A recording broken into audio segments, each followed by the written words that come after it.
Ya, menurut saya kita kembali bersama Dialog Lunch Talk. Saya ke Mbak Linda sedikit ya. Mbak Linda tadi menyebutkan mengenai pendidikan. Tapi pendidikan itu kan ada faktor besar orang tua lah yang mengajak atau menyuruh atau mengarahkan anak-anaknya. Nah, menurut Anda orang tua sendiri ini bagaimana sebaiknya? Apa yang harus dilakukan pemerintah untuk juga mengedukasi para orang tua untuk agar anaknya tidak bekerja di usia muda, di usia dini begitu? Ya, otomatis Karena program banyak sekali orang tua yang udah nggak usah sekolah, kamu cari uang aja gitu kan. Gimana makanya Mbak program Erna? KII tadi ya, komunikasi, informasi, dan edukasi itu harus lebih digalakan lagi dan kita ke grassroots-nya.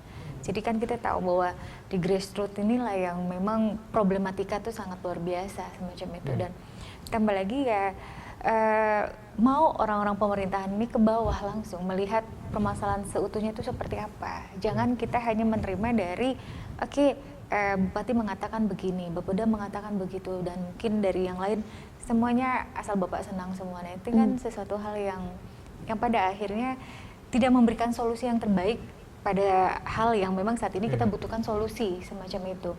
Karena tidak mudah membuka cakrawala berpikir, mengubah mindset masyarakat kita, apalagi masyarakat, mohon maaf ya, masyarakat yang marginal, masyarakat yang di daerah, yang mereka memang juga jauh dari gonjang-ganjing ibu kota, itu mereka memang masih tetap cara pandangnya semacam itu. Yang sampai hari ini pun ada di satu masyarakat kita budaya yang memang anak wajib bekerja semacam itu.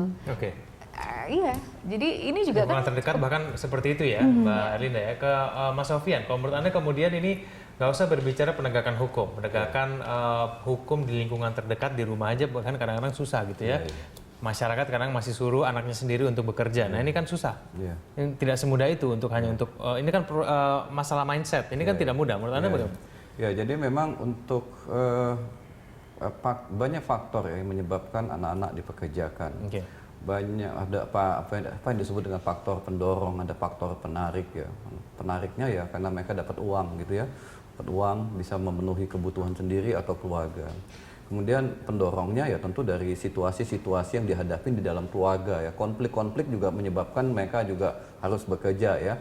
Konflik-konflik di dalam keluarga, perceraian itu juga menyebabkan mereka bekerja. Jadi tidak selamanya karena faktor ekonomi menyebabkan mereka harus bekerja, tetapi ada berpuluh-puluh faktor yang menyebabkan mereka bekerja. Jadi memang intervensi pada keluarga tidak cukup. Kenapa? Karena ketika ada konflik dalam keluarga, di edukasi keluarga tidak akan mau bisa mengedukasi anak-anaknya supaya tidak bekerja, itu tidak akan bisa. Karena ada konflik. Tadi penyebabnya tadi ada konflik di dalam rumah tangga. Kemudian juga logika yang mereka terima ketika tidak mempekerjakan anak-anak, apa kompensasinya? Kalau kami tidak mempekerjakan anak-anak, lalu pemerintah mau kasih apa pada keluarga kami?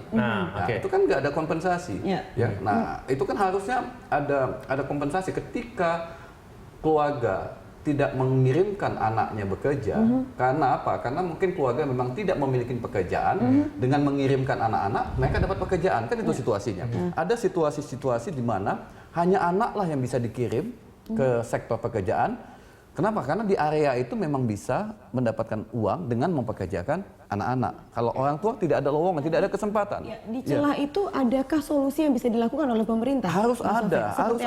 Ya, secara konkret apa yang harus dilakukan ketika keluarga gagal mendapatkan pekerjaan untuk kehidupan yang layak bagi keluarga tersebut dan keluarga harus mengirimkan anak-anaknya bekerja, sementara mempekerjakan anak, itu Indonesia sudah ratifikasi. Tidak boleh ya, karena negara yang meratifikasi tidak boleh mempekerjakan anak dalam batas-batas tertentu, maka negara harus bertanggung jawab memberikan kompensasi kepada keluarga tersebut dalam bentuk dana, dalam bentuk kegiatan-kegiatan ekonomi produktif pada keluarga sehingga keluarga tersebut berhenti mempekerjakan anak-anaknya. Tapi bukankah kalau kita berbicara angka nih ada 1,7 yang didata, yang tidak terdata mungkin jauh lebih banyak dari Pasti lebih banyak. Bukankah berat sekali kalau pemerintah harus menyiapkan dana sebesar itu untuk memberikan kompensasi kepada keluarganya ketika mereka tidak mampu bersekolah? Ya, itu wujud dari ketika Indonesia menjadi bagian daripada gerakan global untuk menghapuskan pekerja anak. Itu komitmen, itu konsekuensi.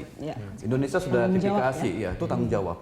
Maka proses untuk segera menghapuskan pekerja anak secara bertahap memang rasional. Tetapi tentu dengan pendekatan-pendekatan yang lebih efektif.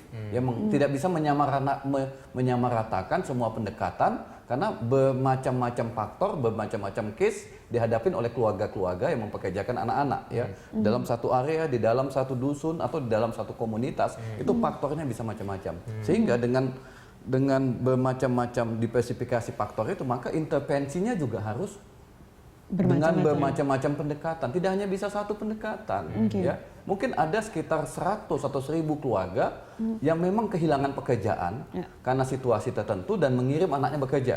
Ya, mungkin ada 1000, maka intervensinya adalah bagaimana memberikan dukungan finansial pada keluarga tersebut. Tapi ada juga yang memang jarak dari rumah ke sekolah SLTP itu 10 km.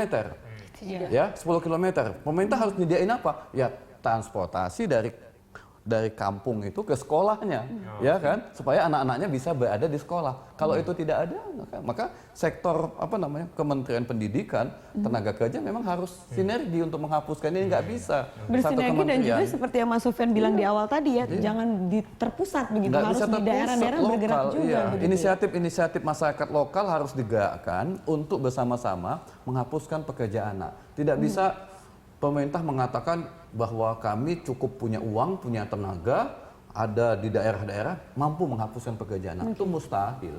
Kalau Mbak Erlinda ini kan kerjasama antar kementerian diperlukan dan juga melibatkan unsur lokal begitu. Menurut Anda pemerintah bisa tidak melakukan itu? Kalau koordinasinya bagus, pemerintah daerah, karena kan kita Sejauh tahu apa ya otonomi daerah ya. Ya mau tidak mau pemerintah pusat tuh harusnya memang ke pemerintah daerah ini tidak hanya koordinasi saja, tapi bagi para petinggi atau pemimpin daerah yang tanda kutip mereka tidak melaksanakan tugasnya dengan baik, ya mereka juga harusnya diberikan konsekuensi dari itu juga. Kalau 1-10 kesiapan pemerintah menurut Anda gimana? Ya kalau mau apa adanya belum siap ya? Untuk hal itu. 0 dong berarti Mbak? Enggak dari sih. 1 sampai 10. 0 juga tidak ya. Tidak, kita ya? masih apresiasi terhadap pemimpin-pemimpin daerah itu. Namun sekali lagi saya sangat setuju dengan memberikan banyak instrumen, memberikan banyak intervensi dan pendekatan-pendekatan, karena sekali lagi lokal tradisional kita pun juga sangat berbeda. Pada saat kita memberikan pendekatan pun juga gak apa-apa dia nanti dikombinasi dengan hal-hal yang lain, termasuk misalnya misalnya nggak pernah terfikirkan dengan pendekatan agama juga, begitu kan? Nah itu juga sama, termasuk juga misalnya pendekatan kesehatan. Pada saat kita ubah mindset orang tua atau ubah kita mindset pada kapitalis atau segala macam, bahwa ini berbahaya bagi anak-anak, nanti kesehatannya dan sebagainya. Nah, anak-anak udah hancur secara jasmani rohani, bagaimana negara ini bisa diselamatkan? Dan itu juga kan bisa kita berikan. Baik, Mbak Erlinda dan juga Mas Sofyan, kita lanjutkan dialog kita di segmen selanjutnya. Pemirsa, kami akan segera kembali.